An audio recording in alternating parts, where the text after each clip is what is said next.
Bom, bom dia a todos. Vamos começar a nossa aula de hoje. Hoje nós vamos falar sobre embargos declaratórios.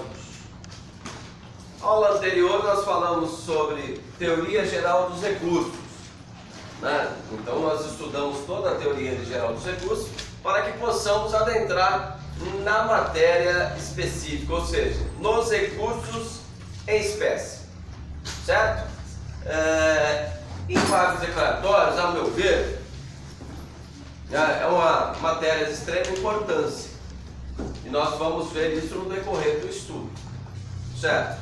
Primeiro nós vamos falar da fundamentação dos embargos declaratórios, ou seja, onde nós encontramos a previsão dos embargos declaratórios.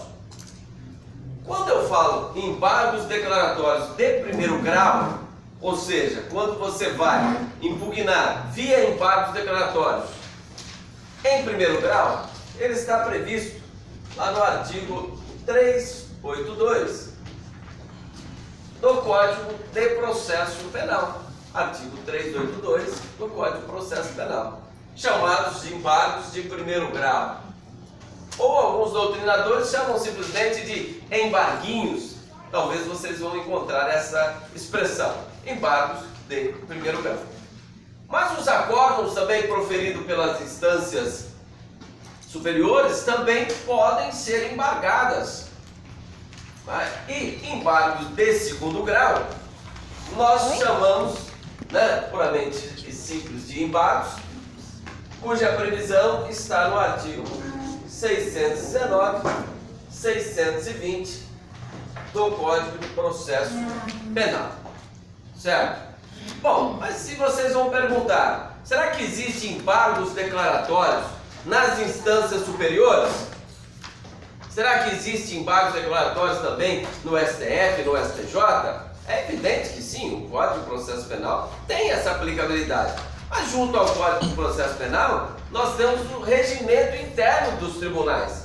Por exemplo, no STF, nós temos lá o artigo 337 do regimento interno do STF, que tem a previsão de embargos declaratórios.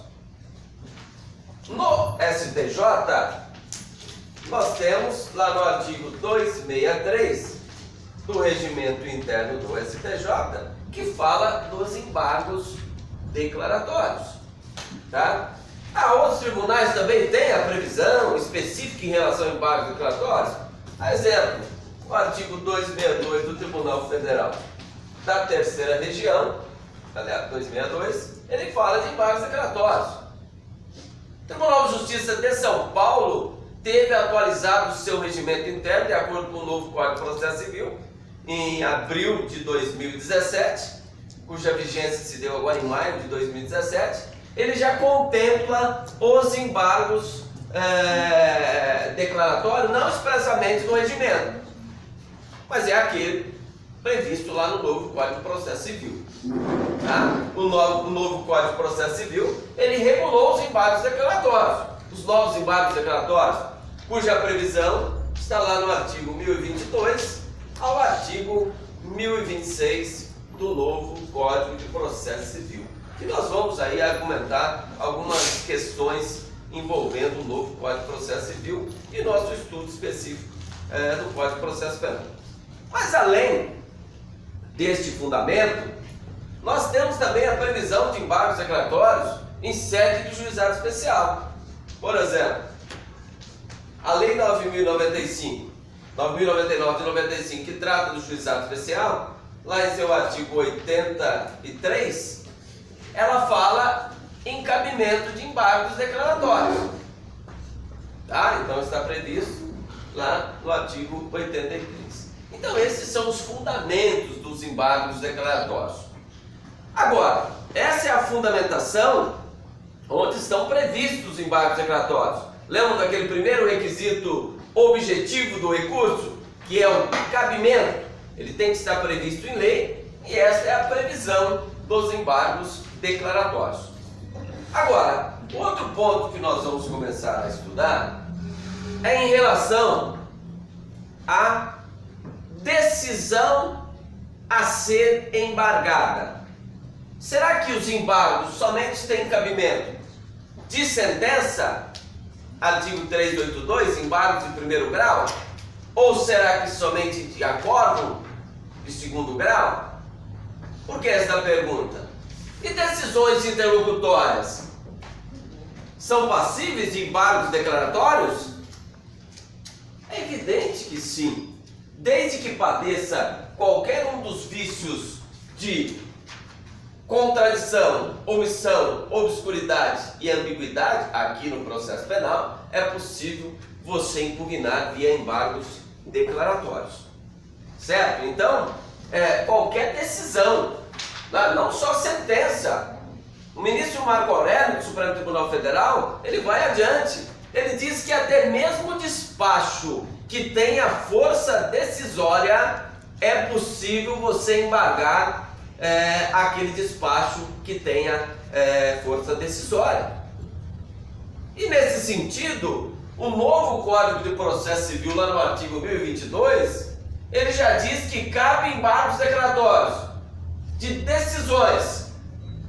Então ele não fala nem em sentença e acordo, ele fala em decisão. Ou seja, dizendo então, afirmando ser cabível em decisão interlocutória, sentença, acórdão, desde que padeça dos vícios que nós vamos estudar agora em diante.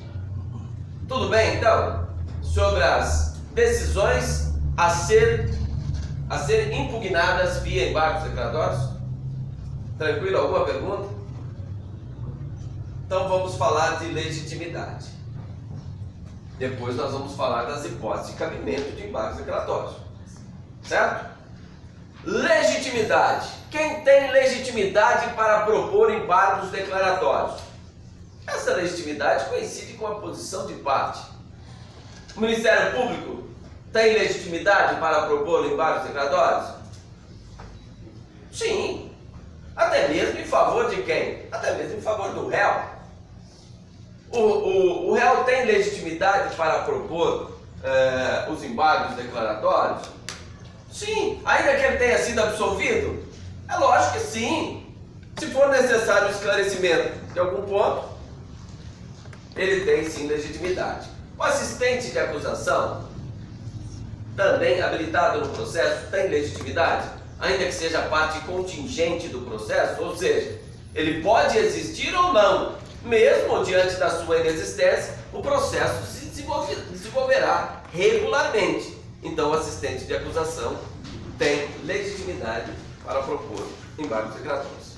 Mas vocês não perguntaram uma questão importante. Será que os embargos declaratórios trata-se de um recurso? Ou não é um recurso? É um instrumento processual para corrigir simplesmente as imperfeições de uma decisão?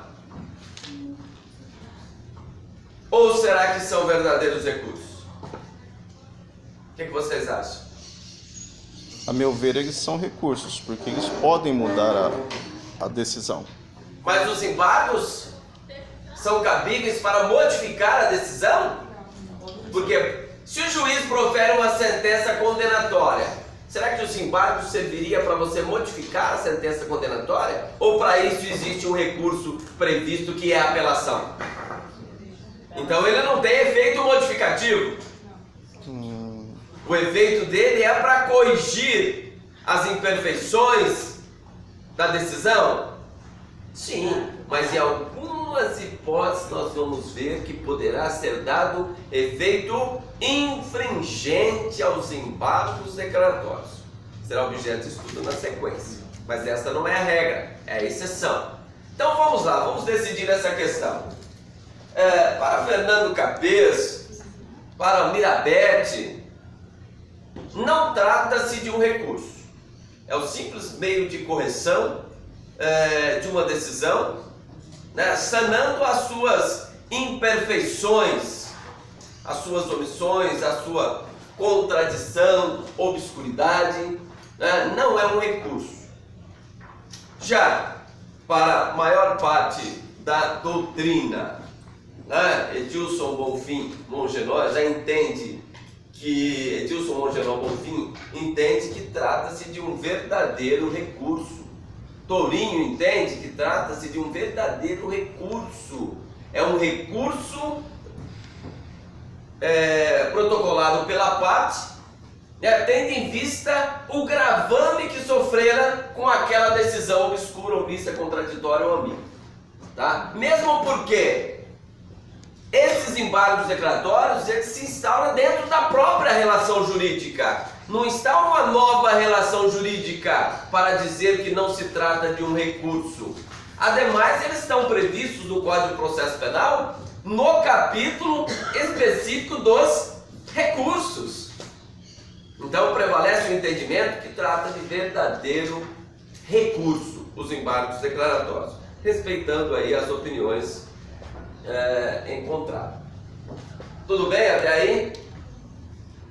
Bom, então nós falamos do cabimento, né, da previsão legal, nós falamos das decisões a serem impugnadas via embargos declaratórios e falamos da legitimidade. Agora vamos falar das hipóteses de cabimento de embargos declaratórios. De acordo com o artigo 382 e artigo 619, 620, que trata de embargos de primeiro grau e embargos de segundo grau, são hipóteses de cabimento quando a decisão for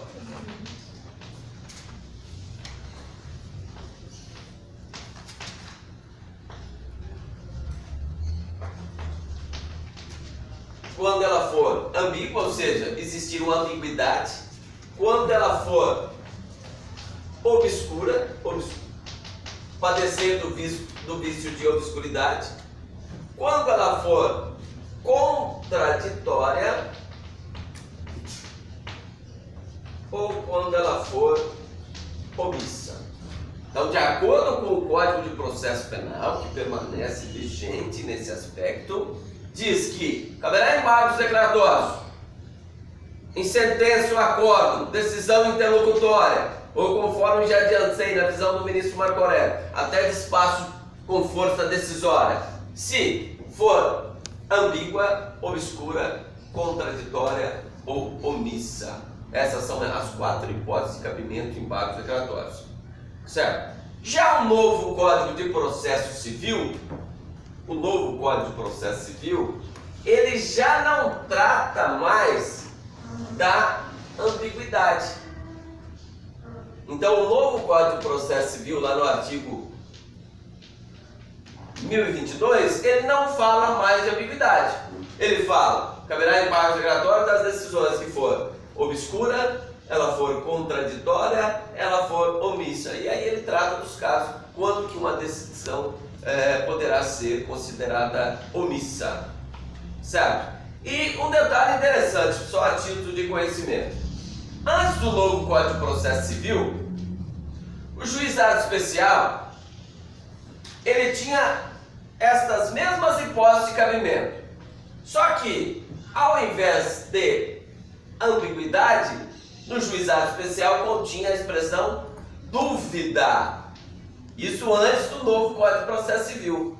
Mas o novo Código de Processo Civil, ele veio e alterou o artigo 83 da Lei 9.099 de 95, que trata dos embargos declaratórios em sede de juizado especial. Então, nos embargos declaratórios hoje, em sede de juizado especial criminal, as hipóteses de cabimento de embargos declaratórios são obscuridade, contradição e omissão da decisão. Que essa alteração foi feita de acordo com o novo Código de Processo Civil. Mas e o processo penal? No processo comum, dentro do Código de Processo Penal, houve alguma inovação, alguma mudança por parte do novo Código de Processo Civil? Não. Ainda permanece essas 4 hipóteses de cabimento de embargos declaratórios. Certo? É lógico que com a reforma do Código de Processo Penal, essas adequações do Código de Processo Civil, essas mudanças do Código de Processo Civil, certamente virão para o processo penal. Isso é absolutamente certo. Mas vamos então analisar essas questões. O que seria esta ambiguidade?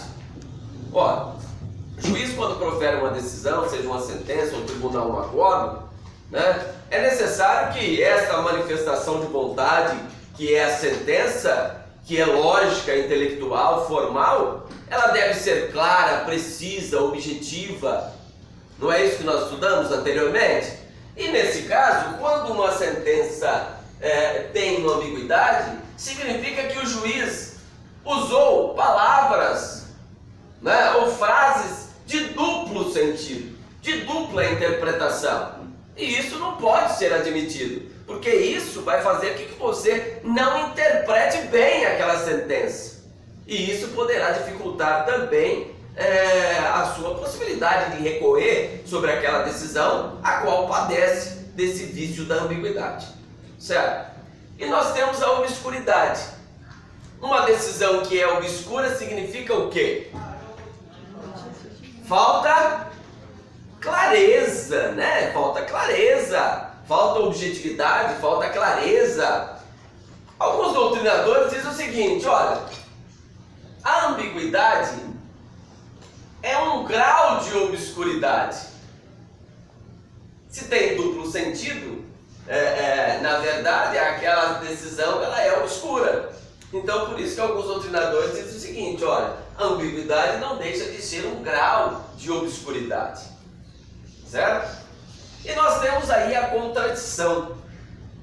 Não, uma sentença contraditória não pode ser admitida, ela tem que ser aperfeiçoada, ela tem que ser corrigida. E os embargos declaratórios devem ser utilizados para isso, para corrigir, acertar as imperfeições de acordo com o mandamento da lei, obedecendo os requisitos formais, né, que deve existir essa decisão, seja sentença ou acordo. Né? Uma decisão contraditória, as proposições são inconciliáveis entre si. Por isso, necessários embargos com essa fundamentação. O que não se admite, por exemplo, é você propor embargos declaratórios dizendo: olha, a sentença contrariou a lei. Cabe embargos declaratórios? Não, você que use os recursos cabíveis, né? Seja uma apelação, seja aí um habeas corpus de maneira excepcional em determinada situação envolvendo direito de locomoção, tá certo? Olha, esta decisão contrariou a tese da defesa. É possível embargos declaratórios para este fundamento? É evidente que não. Né? E por último, então, nós temos a omissão. O Código de Processo Penal, aliás, o Código de Processo Civil, o novo Código de Processo Civil, ele define aí o que seria uma decisão omissa. Por exemplo, o juiz deixa de manifestar sobre uma tese aventada pela defesa em alegações finais. E na sentença ele não comenta sobre essa tese abordada, uma tese relevante apresentada no processo. Nós estamos diante de uma omissão, uma fixação de um regime inicial. Estamos diante de uma omissão, que os embargos declaratórios são protocolados para corrigir, para sanar esta omissão contida na decisão. Mas outro detalhe importante que nós devemos também deixar esclarecido, que erros materiais, inexatidões de uma decisão, você não precisa usar os embargos declaratórios, porque eles podem ser corrigidos de ofício ou mediante simples requerimento das partes. Isso o próprio novo Código de Processo Civil já colocou expressamente. Quem pode ler rapidamente o artigo 494 do novo Código de Processo Civil?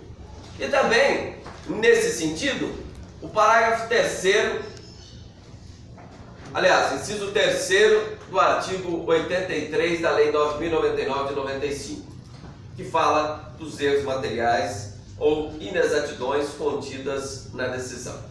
Quem achou pode ler em bom tom, por gentileza. Publicada a sentença, o juiz só poderá alterá-la, inciso 1, para corrigir-lhe de ofício ou a requerimento da parte inexatidões materiais ou erros de cálculo. Inciso 2, por meio de embargo de declaração. Certo?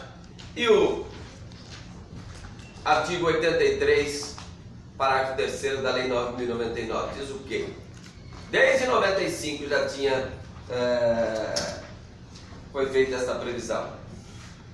Caberão embargos de declaração. Só o parágrafo 3º, o que diz? Os erros materiais podem ser corrigidos de ofício.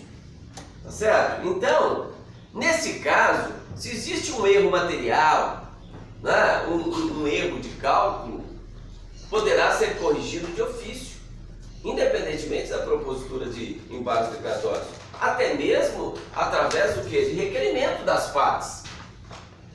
Ah, mas ao invés para corrigir o erro material, eu propus embargos declaratórios, o juiz vai receber? É lógico, o próprio novo Código de Processo Civil já tem essa previsão, que os embargos servem para corrigir erro material. Mas não são obrigatórios embargos declaratórios para corrigir erro material, porque o juiz poderá corrigi-lo de ofício ou por simples requerimento. Mas se a parte assim o fizer, propondo embargos declaratórios, é evidente que por princípio da economia processual, né, da celeridade, o tribunal vai receber os embargos declaratórios tranquilamente. Tudo bem? Tranquilo até aí? Podemos continuar? Então vamos tratar aqui um detalhe importante no que se refere à omissão. Tá?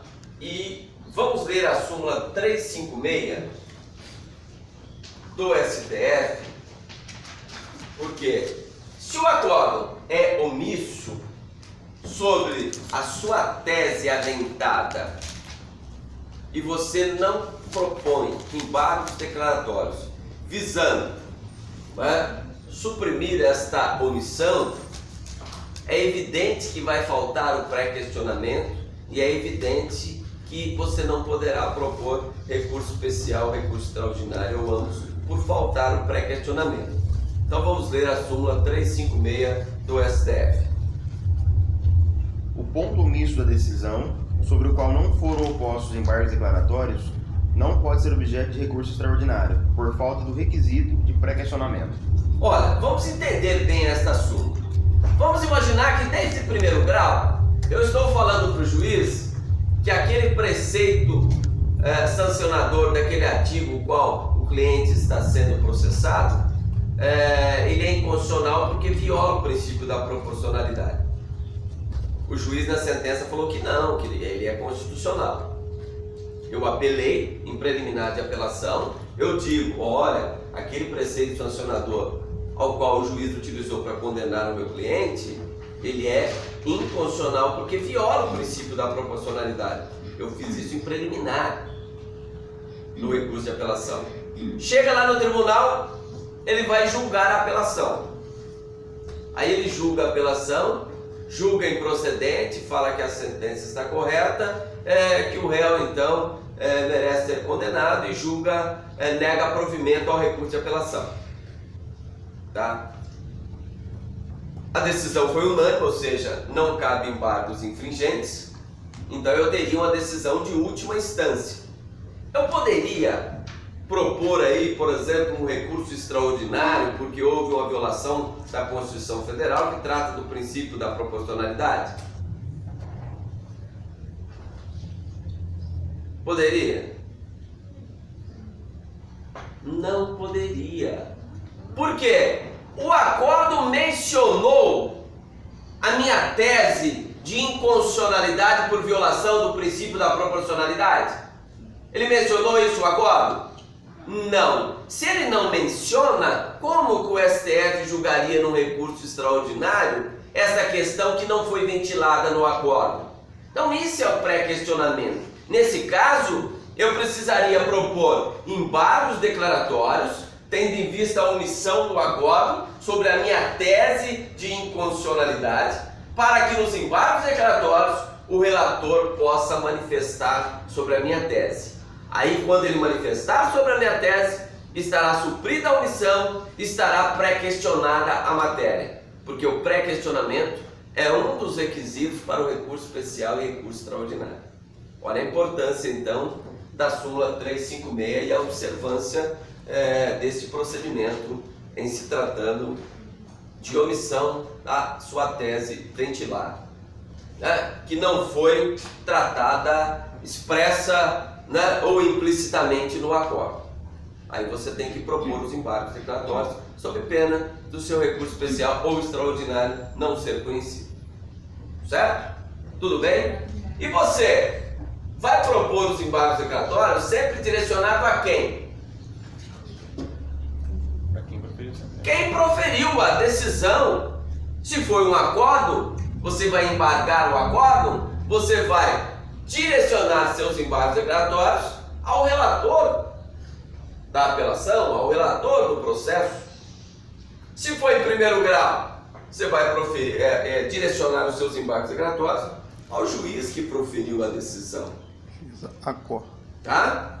É ele que poderá corrigir as imperfeições as quais você vai estar alegando, seja ambiguidade, obscuridade, contradição ou omissão. Certo? Então, direcionado ao órgão que proferiu a decisão. Bom, vamos continuar. O detalhe importantíssimo que nós falamos até agora é sobre a fundamentação dos embargos declaratórios. Olha a importância disso. Vamos imaginar que a sentença é omissa. O juiz proferiu a sentença, foi publicado. Então daqui a pouco nós vamos falar do prazo para oferecer os embargos. Eu fui intimado, apresentei os embargos, estou dizendo, olha, excelentíssimo senhor doutor juiz de direito, fulano de tal, neste ato por seu advogado, venho propor embargos declaratórios com fundamento no artigo 382 do Código de Processo Penal, tendo em vista que a decisão de Vossa Excelência proferida nos autos, ou a sentença proferida nos autos, ela é omissa. Desta forma, requer que seja julgado procedente dos embargos para sanar a omissão. Está correto esses embargos? Tem que explicar onde está a omissão. Seus embargos, na forma que eu expliquei para vocês aqui, ele seria indeferido liminarmente. O juiz vai em uma sentença de 50 laudas, ele vai ficar procurando aonde que está a omissão dele? Ou você tem que indicar de forma pontual, olha, a omissão se dá nesse aspecto. Olha, Vossa Excelência não apreciou a tese da defesa descrita às folhas tais, conforme verifica-se na sentença, na parte da fundamentação que não foi analisada a tese da defesa. Se você não fizer isso de forma pontual, seus embargos serão indeferidos liminarmente. Você tem que indicar o ponto omisso, indicar o ponto contraditório, obscuro ou ambíguo.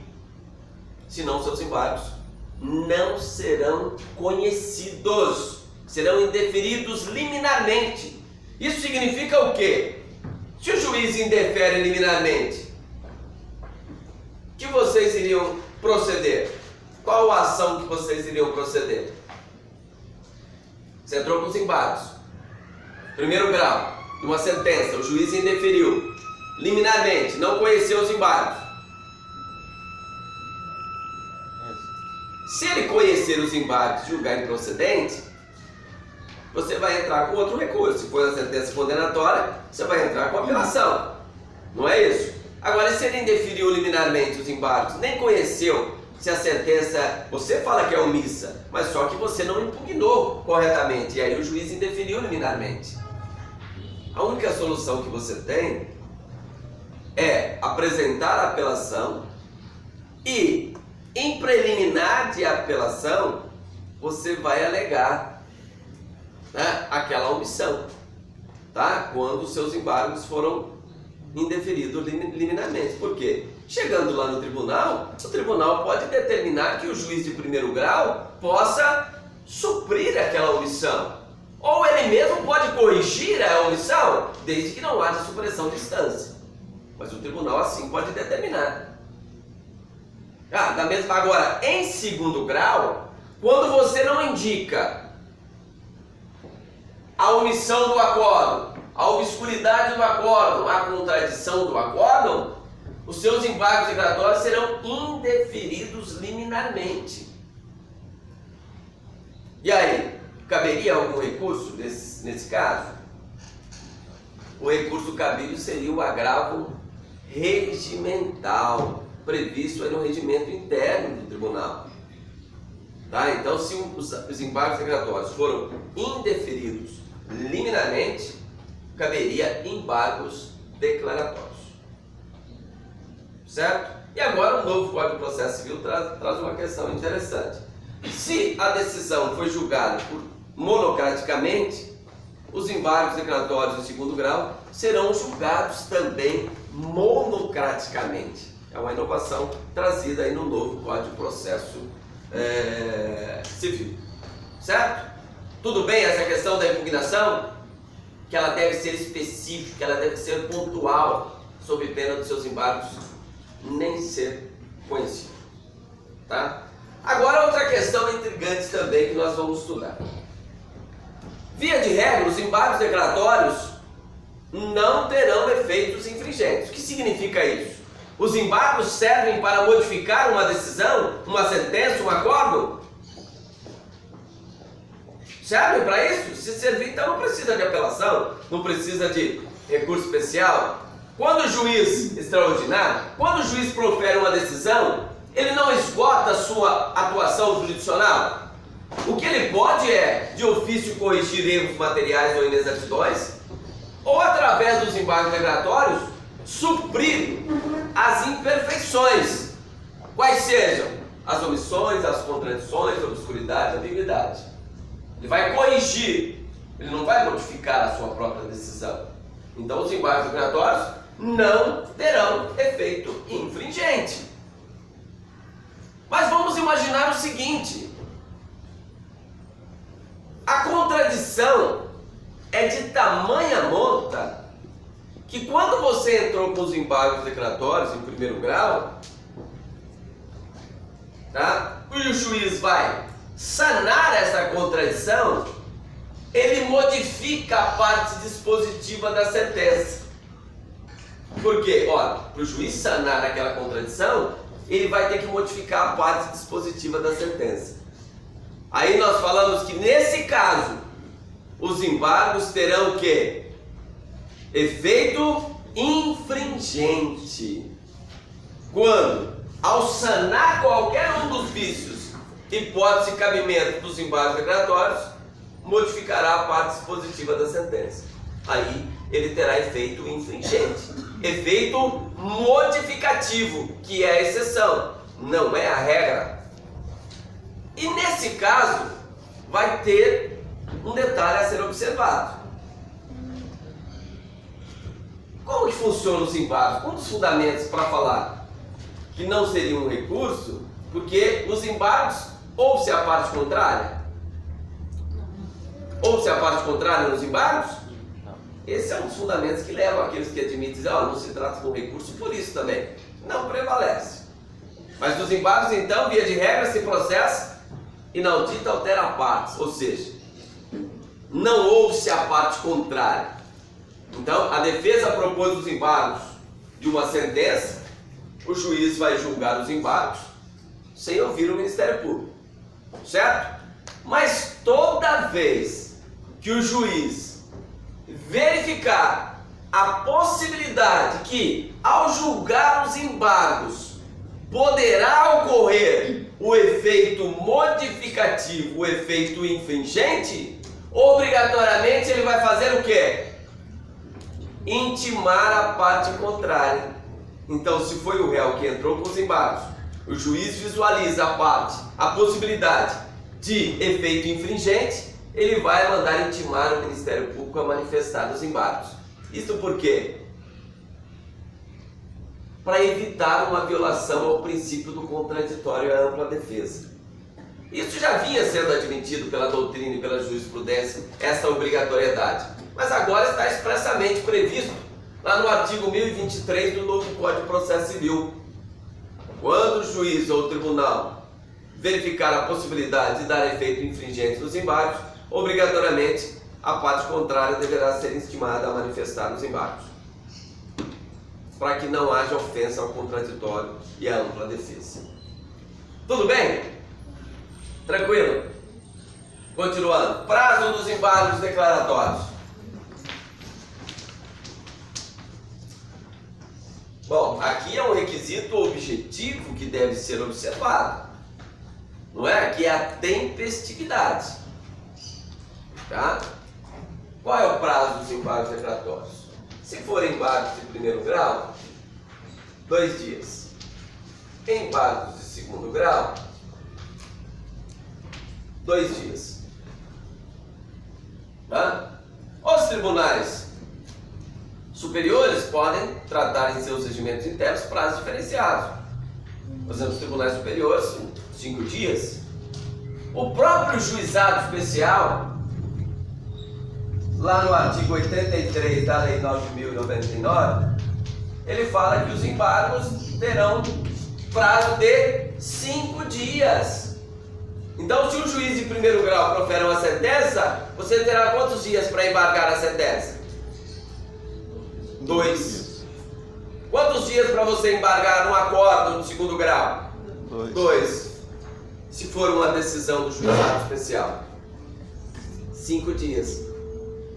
O novo Código de Processo Civil, procurando essa uniformização, ele estabeleceu que, com exceção dos embargos, os prazos do processo civil são 15 dias. E úteis. E aqui no processo penal? 2 dias, 5 dias. Como que se conta o prazo dos embargos? Dias corridos. Dias corridos. Tá? Então, exclui-se o dia inicial no cômputo do prazo. Artigo 798 e seguintes do Código de Processo Penal. Exclui-se o dia inicial no cômputo do prazo. Então, se foi publicada a sentença hoje no Diário Oficial Eletrônico, vai sair lá, disponibilizado na data de hoje. Hoje é sexta-feira. Considera-se publicado no próximo dia. Que dia? Segunda. O prazo começará a correr na terça-feira. Os 2 dias começam a correr na terça-feira. Certo? Agora, se eu fui intimado em audiência, exclui-se o dia de hoje, que foi audiência, começa a correr a partir de amanhã. Certo? Esse é o prazo processual, está lá no artigo 798 e seguintes. Agora, o Código de Processo Civil é diferente. 5 dias úteis. Então, mesmo no Diário Oficial Eletrônico, disponibiliza num dia, considera-se publicado no outro. E aí conta 5 dias úteis. Salvo no juizado, que são 5 dias corridos, né? No processo civil. Sim, não, no processo civil, a regra aqui do processo penal são dias corridos. Não são em dias úteis, deixando bem claro. Certo?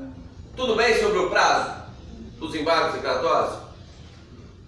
Isso é muito importante, porque o prazo é exíguo aqui, 2 dias. E imagine nessa hipótese aqui de faltar o pré-questionamento. Se você perder essa hipótese de apresentar os embargos declaratórios, você terá problema com recurso especial e recurso extraordinário, por faltar o pré-questionamento. Certo? Mas vamos partir agora para uma questão também muito importante, que é o efeito dos embargos declaratórios, ou os efeitos dos embargos declaratórios. Primeiro, será que ele terá o efeito regressivo?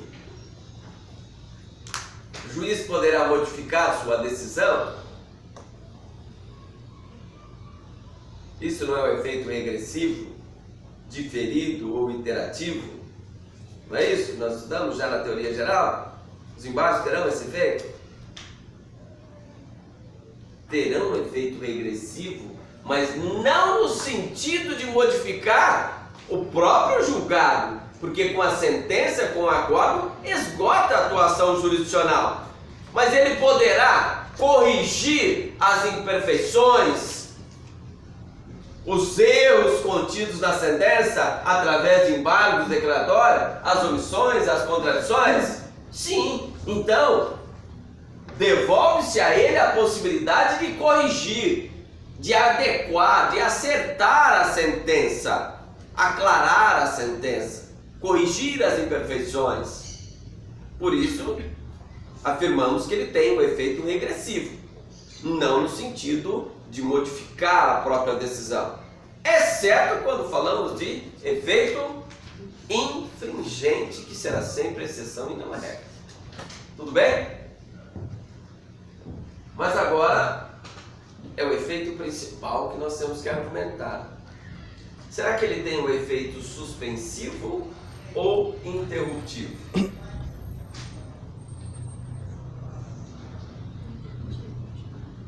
Interruptivo. Vamos entender esse efeito suspensivo e interruptivo? Vamos colocar aqui, ó, nesse canto. Vamos usar o exemplo da apelação. Quantos dias você tem para interpor a apelação, salvo no juizado especial? São 10 dias. São 5 dias? 5 dias você tem para propor a apelação. No segundo dia, que estava correndo aqui os 5, no segundo dia, você entrou com embargos declaratórios. Se você afirmar que o efeito é suspensivo, significaria o quê? Quando houvesse o julgamento dos embargos declaratórios, você teria quantos dias para interpor a apelação? 3. 5. Mas não suspendeu? Você entrou com 2 dias. Quanto falta aqui para entrar os 5 dias, que é o prazo? 3 dias. Então, nesse caso, se eu entender que ele é suspensivo, eu teria quantos dias para entrar com a apelação? 3 dias. 3. Mas e se eu entender que o efeito é interruptivo? Nesse caso, julgou os embargos declaratórios. Quantos dias eu teria para propor a apelação? 5 dias. 5 dias, porque interrompeu, volta a contar novamente o prazo. Então essa é a diferença do efeito suspensivo e o efeito interruptivo. Certo? Então agora eu vou falar uma parte histórica para vocês de embargos declaratórios ser feito um processo civil e um processo penal. O que aconteceu? No código, na vigência do Código Civil de 1973, se não me engano, artigo 538, ele dizia que os embargos declaratórios interrompiam o prazo do recurso. E vocês vão perguntar, mas e no processo penal? Não tinha nenhuma previsão sobre efeito de embargos declaratórios. Então, por uma interpretação analógica, de acordo com a autoriza o artigo 3º do Código de Processo Penal, aplicaríamos o Código de Processo Civil? Então, sempre foi dito que os embargos declaratórios interrompiam o prazo. Certo? Na vigência do Código 73. Mas aí, em 95, surgiu a Lei do Juizado Especial Criminal. E lá, o antigo parágrafo 2º do artigo 83 diz que os embargos declaratórios suspendem o prazo dos embargos declaratórios, do recurso principal. Aí ficou aquela discussão doutrinária. Mas e agora, a partir de 95? Aplica o código em vigente à época de 73, que fala que interrompe, ou aplica o juizado especial que fala que suspende? Porque agora nós temos uma norma processual que fala que suspende. Então prevalecia o entendimento técnico que, olha, para maior garantia vamos entender que se aplica o que está contido no juizado especial. E era mais lógico, não é? Porque a analogia é quando não se tinha, regulando aquela matéria penal, processual penal, o efeito dos embargos. Em 95 veio uma lei e diz que, olha, o efeito ele é suspensivo. Por que não aplicar essa lei no procedimento comum aqui no processo penal? Era lógico, não era? Mas mesmo assim a doutrina vinha aplicando o Código de Processo Civil falando que interrompia. Mas e agora? Quero saber agora. Qual é o efeito dos embargos declaratórios?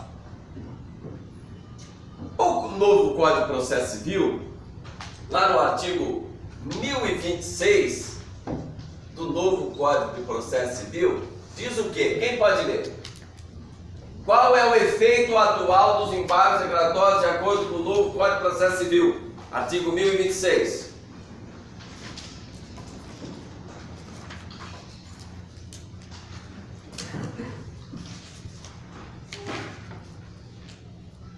Os embargos de declaração não possuem efeito suspensivo e interrompem o prazo para interposição de recurso.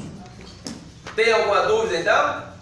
No processo civil atual, artigo 1026, os embargos declaratórios têm o efeito o quê? Interruptivo. Interrompe o prazo.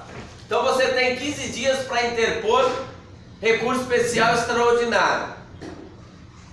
Se no terceiro dia, aliás, desculpe, no segundo dia, você interpôs embargos declaratórios.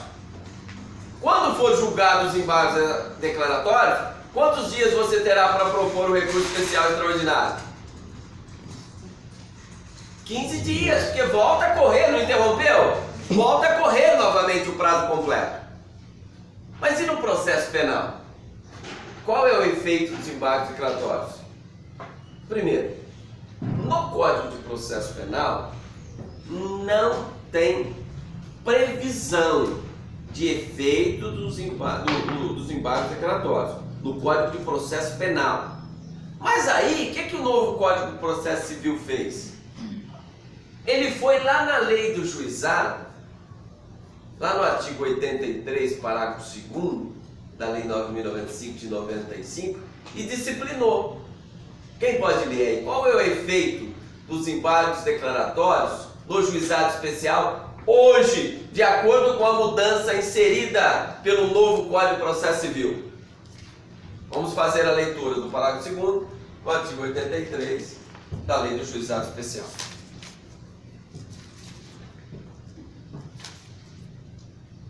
Caberão embargos de declaração quando, em sentença ou acordo... Não, isso não. É o parágrafo 2º.